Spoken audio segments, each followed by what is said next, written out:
Israel और फलस्तीन की जंग के जल्द ही शांत होने के आसार नहीं दिख रहे हैं। एक तरफ जहां इजराइल पहले ही हमास के साथ युद्ध विराम को तैयार नहीं हो रहा था, तो अब इस जंग में लेबनान की एंट्री इजराइल के गुस्से को और भड़का सकती है। फलस्तीनी चरमपंथी संगठन हमास और इजरायली सेना के बीच जारी जंग में अब लेबनान की एंट्री हुई है। उत्तरी इजराइल में लेबनान की तरफ से 4 रॉकेट दागे गए हैं। इजरायली सेना का कहना है कि उन्होंने चारों रॉकेटों का वक्त रहते पता लगा लिया। एक रॉकेट को इंटरसेप्टर ने नष्ट कर दिया, जबकि दूसरा एक खुले खेत में जा गिरा, जबकि 2 रॉकेट भूमध्य सागर में ही जा गिरे। लेबनान की तरफ से हुए इस हमले के बाद इजराइल ने लेबनान को ईंट का जवाब पत्थर से दिया।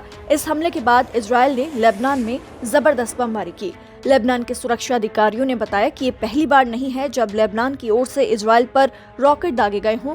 इससे पहले भी पिछले हफ्ते 2 बार लेबनान की ओर से इजराइल पर रॉकेट दागे गए थे। साथ ही उन्होंने ये भी बताया कि हाल ही में लेबनान की ओर से दागे गए रॉकेट लेबनान के दक्षिणी गांव प्लाले से दागे गए थे, जिनमें 4 लेबनान में ही गिर गए थे। लेबनान से हाल ही में या पहले दागे गए रॉकेटों की अभी तक किसी संगठन ने जिम्मेदारी नहीं ली है, लेकिन इजरायली मीडिया के मुताबिक लेबनान में मौजूद आतंकी संगठन हिजबुल्लाह ने ही उत्तरी इजराइल में रॉकेट दागे। वहीं जवाबी कार्रवाई में इजरायली सेना ने हिजबुल्लाह के कई ठिकानों को नष्ट कर दिया। लेबनान में इजराइल की बमबारी में कितने लोग घायल हुए हैं, इस बारे में अभी तक कोई जानकारी नहीं मिल पाई है। इससे पहले साल 2006 में हिजबुल्लाह और इजराइल के बीच महीने भर तक लड़ाई चली थी। हिजबुल्लाह एक लेबनानी आतंकी संगठन है। कहा जाता है कि कथित तौर पर इसे ईरान से मदद मिलती है। आपको बता दें कि लेबनान में फलस्तीन पर इजरायली सेना के हमलों का भारी विरोध प्रदर्शन हो रहा है।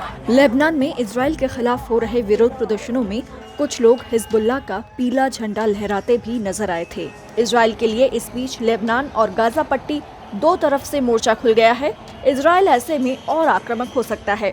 इस सब के बीच सऊदी अरब, कुवैत और बहरीन जैसे देशों को नाराज करने के बाद लेबनान के विदेश मंत्री ने अपने पद से इस्तीफा दे दिया है।